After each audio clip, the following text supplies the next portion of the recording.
مرحبا وأهلا بكم في برنامج داخل واشنطن. أنا مضيفكم روبرت ساتلوف. كانت لحظة هامة عندما تكلم جو بايدن مثل الرئيس السابق وتغنى بعبارة أميركا أولا في خطاب حالة الاتحاد، وذلك عندما تعهد بإنفاق مليارات الدولارات لإعادة بناء البنى التحتية في أمريكا ببضائع أميركية فقط، كالإسمنت والفولاذ وخشب وكابلات الألياف البصرية. وبالرغم من هذا الخطاب المختص بالشأن الداخلي لأمريكا، إلا أن جو بايدن غارق في الشؤون الخارجية للغاية، فقد سافر مؤخرا إلى كييف ليقف إلى جانب أوكرانيا. أما نائباته فقط ألقت خطابا شديد اللهجة عن روسيا في مؤتمر دولي أُقِد في ألمانيا، والبيت الأبيض من جهته يعمل مع حلفائه في آسيا لإحكام الدفاعات ضد الصين التي يزداد نفوذها. ما هي آراء الأمريكيين بخصوص سياسة بايدن الخارجية؟ ومع أنهم قلقون من الصين، ولكن هل هم متفقون على ما يجب فعله؟ والبيت الأبيض يصرح أنه سيدعم أوكرانيا مهما طال الأمر لخوض الحرب، ولكن متى سيندم الجمهوريون إلى الديمقراطيين في عملية تمويل المساعدات العسكرية لكييف؟ هل السياسة الخارجية الأمريكية قد أصبحت أكثر حزبية من قبل؟ لمناقشة تفاصيل السياسة الخارجية الأمريكية بعد على الاجتياح الروسي لأوكرانيا، يسرني أن أستضيف ثلاثة مراسلين سياسيين مميزين: ميني راكر، سارة فارس، وسارة البشبيشي. Welcome back to Dakhel, Washington. Politicians are often called brave just for standing up for their principles or taking on a more powerful opponent. Joe Biden recently did it the old-fashioned way, flying into a war zone to give personal support to Ukraine and its president just days before the anniversary of Russia's invasion of its smaller neighbor. Let's talk about the politics of Ukraine and other key foreign policy issues with our panel of political reporters, Minnie Racker, Sarah Ferris, and Sarah El-Beshbishi. So welcome. Delighted to have you all on the show. Joe Biden in Kyiv, it was quite a sight. He said America would stand by Ukraine however long it takes. Minnie, does he have support for that policy? How deep is it? I think it's hard to predict the future. I think for now he does have pretty broad support. He's got Republican allies in Congress who also want to keep supporting Ukraine and making sure that Russia doesn't overwhelm the country. Mitch McConnell, the Republican chairman of the House Foreign Affairs Committee are all in support of continuing aid to Ukraine. The problem is there is a far right flank of the Republican Party that has been kind of vocally questioning the support for quite a while now. And there are some Republican voters who are beginning to kind of cool on how much support they want to give Ukraine while we're struggling with problems here at home. So it's a question of whether Biden can, keep enough of the country on his side in continuing to issue that support, and whether those far-right Republicans and some Republican voters are going to move so far that it becomes politically impossible for him to do so. So, Sarah Ferris, is this wobbliness on Ukraine from a piece of the political spectrum, is it voter-led or is it politician-led? Or can we tell? So I think it's a combination of both. I mean, of course, as Minnie was just outlining, there are a few conservative Republicans who've really made this a critical piece of of what they're about in Congress. This is, we have folks who are leading the Ukraine fatigue resolution is something that Congressman Matt Gaetz has been leading.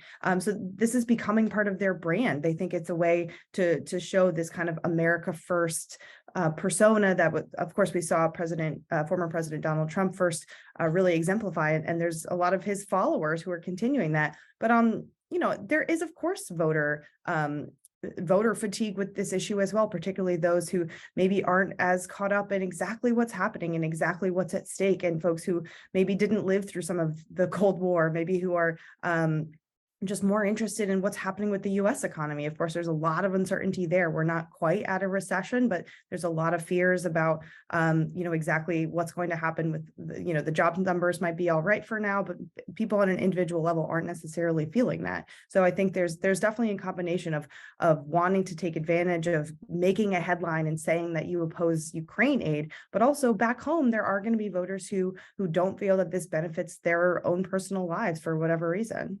And Sarah El-Bashbishi, can we identify a little bit in a little bit more granular fashion who might be reluctant on Ukraine, either by age or geography? And is there a similar tide on the progressive left? I mean, it would be unusual for the progressive left to be supportive of American military activity abroad.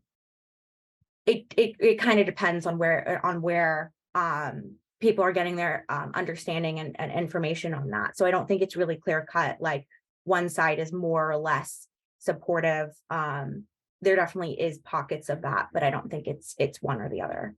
All right, so just so one more sort of hypothetical. Let me ask you, Minnie, if Ukraine falters, Russian offensive seems to be coming. If Ukraine falters, is this likely to spur calls for more aid or for cutting our losses? Alternatively, if Ukraine does really well on the battlefield, is it likely to spur calls for a ceasefire or for pressing ahead to get a real full Ukrainian victory over Russia? What do you think? I think it depends a little on the circumstance, but I would say based on the conversations I've had and what I've seen so far, I think most of the Democratic Party and most of the Republican Party would really like to see Ukraine come out of this stronger. We've even seen that Republican Party chairman I was telling you about, Michael McCall, he's been telling Joe Biden provide more aid faster so Ukraine can achieve a decisive victory, rather than what some Republicans are saying is writing a blank check, not being able to see the results of our investment in Ukraine. So I think, just my opinion, I think we're going to see politicians really push for that investment to secure that more decisive victory. Sarah, you agree with that? Yeah, I absolutely think that, folks in the US realize that the West, of course, has been gradually ramping up its support to Ukraine, but Ukraine is facing, this need to really scale up its, the defense is entering this really important phase, and the US needs to decide, are we going to scale up the production of weapons and ammunition to Ukraine? Are we going to be, as Minnie just said, sending over, things like F-16 fighter jets that there's been a broad bipartisan delegation in Congress that wants to see? And it's going to be really tough because, of course, the margins in the US Congress right now are extremely narrow. It's extremely hard to get anything through. But if there is anything that's going to be able to get through, it's going to be something that has a really tight, important deadline, like this war in Ukraine. All right, let's turn to a few other foreign policy issues and ask about the domestic politics of it. China, the balloons, Taiwan. From afar, it looks like China is emerging as a broadly bipartisan issue. Is it, or are there fault lines that we need to be on the lookout for? There has definitely been support from both parties as of right now to take the spy episode and the threat, any type of threat from China really seriously, and really put in resources to make sure that the United States is on par with, defending itself. And Minnie, if you had to identify, is there a leader of the get even tougher on China lobby in Congress than we've already seen from the Biden administration?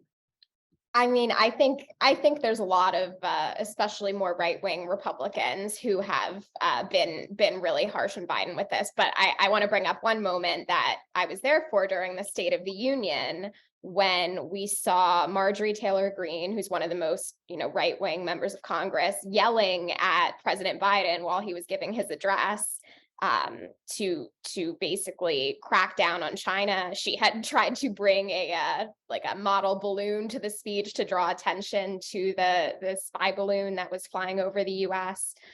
So I think we're going to see more voices like that, as they have been doing for a while, continuing to say that Biden's not doing enough. But among Democrats, is there also, Sarah, a get tough on China chorus, perhaps from a slightly different angle than Marjorie Taylor Greene? Well, what's really interesting is former Speaker Nancy Pelosi is among the toughest, among the Democrats to be the toughest on China. This is a really difficult political line for Democrats to straddle in some ways. For example, when we saw both Democrats and Republicans unite behind this semiconductor bill, basically a bill to bolster domestic manufacturing, to increase, to increase chip production back last year. Democrats said we have to be careful about the way we talk about the fight against China. They wanted to make sure, look, this is an economic fight. We are not here to wage another kind of battle against China. They're citing a rise in anti-Asian hate in the US. So a lot of progressives said we need to be really careful about how we're talking about China as an enemy. And we did see many Democrats who said, yes, we do want to be, of course, conscious of what's happening on this. But Pelosi has, she was there I believe, as a student in Tiananmen Square. She's been one of the fiercest advocates of calling out China for human rights abuses throughout the years, and she's been really, really vocal. And the Kevin McCarthy, the current speaker, did just set up a China committee, and so I'll be curious to see if Pelosi does take part in that in any way. There's plenty of other Democrats, including the top Democrat on foreign affairs, Greg Meeks. He's been really interested in pursuing this. So there is a lot of Democratic interest, even though it is a bit more nuanced on the Democratic side. All right, when we come back after the break, I'm going to focus on a major foreign policy issue that our leaders seem not to be talking much about, and then we're going to talk about Joe Biden's own America First moment during his State of the Union address in just a moment.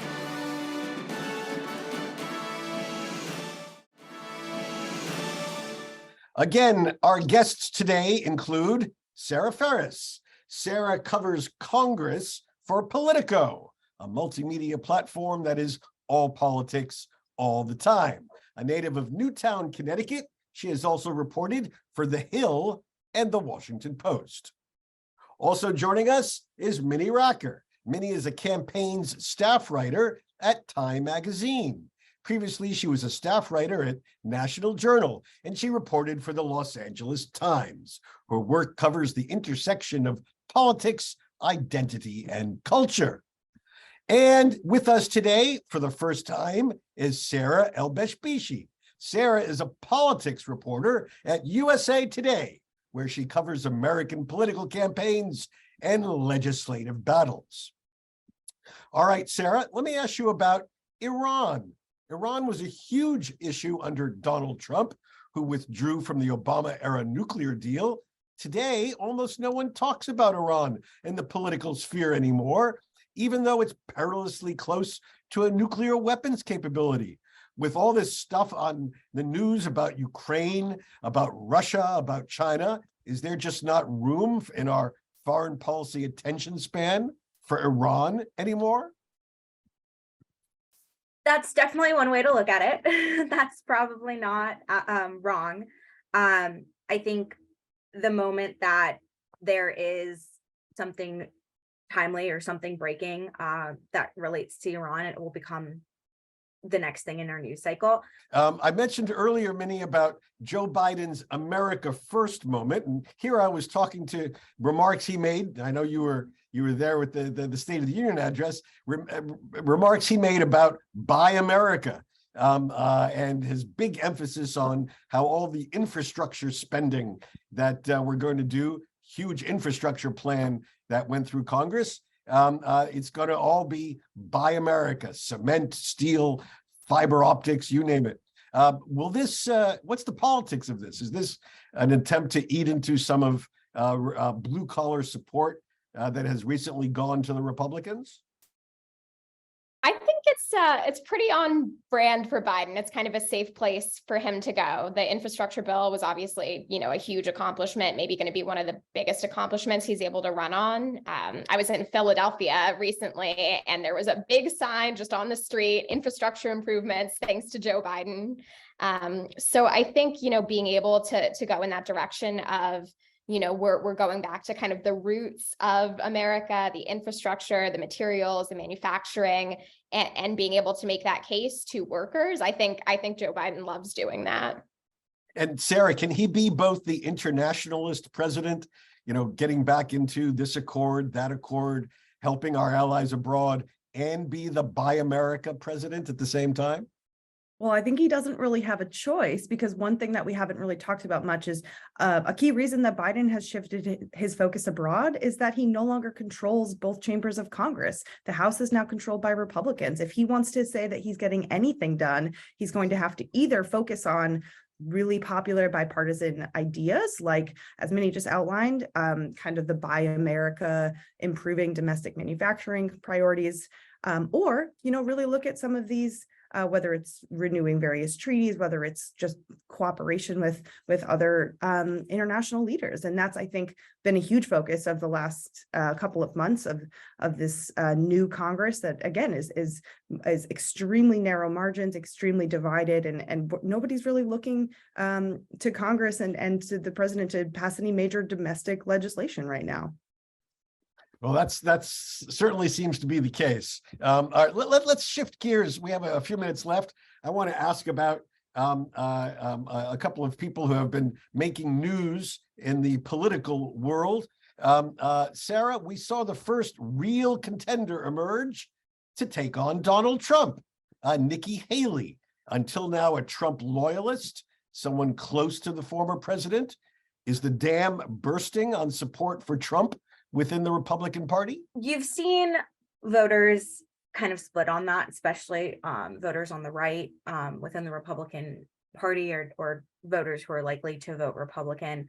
There's still a large sect that want Trump to run and be elected president in 2024. And then you also see another group, a decent size, wanting an alternative candidate. They think, Trump is, while they don't necessarily, some just don't like him. Some just don't think he's going to win in 2024. He's alienated too many voters or to win against a Democratic opponent in 2024. Minnie, when you look at the names that Sarah just mentioned, Nikki Haley, Ron DeSantis, is there anything there to them other than not being Donald Trump? Do they offer something to Republicans different? Is there an ideology that is different? Is there an approach to policy that is different? Or are they just not Donald Trump?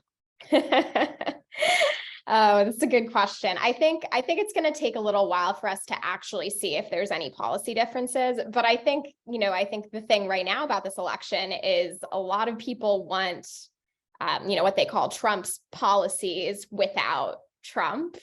So without the controversy, without the potential illegalness, that sort of stuff. So I think with Haley, she's tried to distinguish herself largely using her age. She's really stressed, I'm a new generation politician. She's 51. Trump is 76. And she's trying to kind of bring in this new vision for America that's more positive and youthful. And that's been the main thing she's campaigned on so far. Whereas DeSantis, he has really emphasized his brand as a culture warrior, which is kind of similar to what Trump did, where DeSantis is cracking down on teaching about race in schools, on teaching about LGBT identity and rights. So they're sort of carving out their lanes and sort of beginning to give hints at where they're going to distinguish themselves. But I think it's still kind of to be seen how helpful it is for them to distinguish themselves when so many Republicans still do like Trump. All right, Minnie, Sarah, thank you very much for joining me today on Tackle Washington. 3 cheers for Nikki Haley. I don't know if she will ever become president. I don't know if I would ever vote for her, but I do know she has just done a huge service for both the American people and the Republican Party. What did she do? She announced her candidacy for the Republican nomination for president. Normally, this wouldn't merit an editorial praising her, since she advocates as many policies I disagree with as policies I agree with. But what is important about her candidacy is that it punctures the aura of invincibility and inevitability around the former and would-be again president, Donald Trump, which is both good for the party and the nation. What makes Haley special? She was a Trumpist herself, elevated from the South Carolina governor's mansion to serve as Trump's ambassador to the United Nations, and effectively his voice to the globalists and internationalists he derided throughout his administration. Haley hasn't given up much of that platform, which is still popular in today's Republican Party. But the fact of her candidacy makes clear her view that her one-time mentor no longer deserves to be the standard bearer for the GOP. As a person, Haley makes an appealing candidate, given her personal story, professional accomplishments, and willingness to absorb accusations of betrayal to take on the Trump machine. Whether there is a lane for her in the emerging Republican presidential sweepstakes is unclear. The Wall Street Journal ran a critical editorial suggesting there was no real purpose to her campaign, no great idea she was championing. But I disagree. Quite apart from ideology, the great idea of her campaign is that she has punctured the Trump myth from within, legitimizing the idea that the Republican Party can move on from the cultish embrace of the former Manhattan real estate developer that has defined Republican politics for the past 5 years. Perhaps she will reap rewards for her courage and emerge as a serious contender for the nomination and eventually the White House. Or perhaps she has just committed political suicide, falling on her sword in such a way as to make it possible for others to claim leadership of the party. And perhaps those others will still share much of Trumpism, but it will be Trumpism without Trump, which by definition will be very different from the original. If the Republican Party is, over time, to regain its status as America's conservative party, committed to restraint, tradition, fiscal probity, and a strong national defense, one could argue the path begins here. It is too early to know whether she will earn a headline in history books or just a footnote, but this much we know for sure. Hats off to Nikki Haley. وصلنا إلى ختام هذه الحلقة من برنامج داخل واشنطن. إن كان لديكم أسئلة أو تعليقات حول البرنامج وبالأخص بشأن الآراء المحلية بخصوص السياسة الخارجية الأمريكية، تواصلوا معي رجاءً عبر تويتر على هاشتاغ Inside Washington أو راسلوني مباشرة على الرابط @RobSatloff. إلى اللقاء في الأسبوع القادم. حتى ذلك حين شكرا وإلى اللقاء.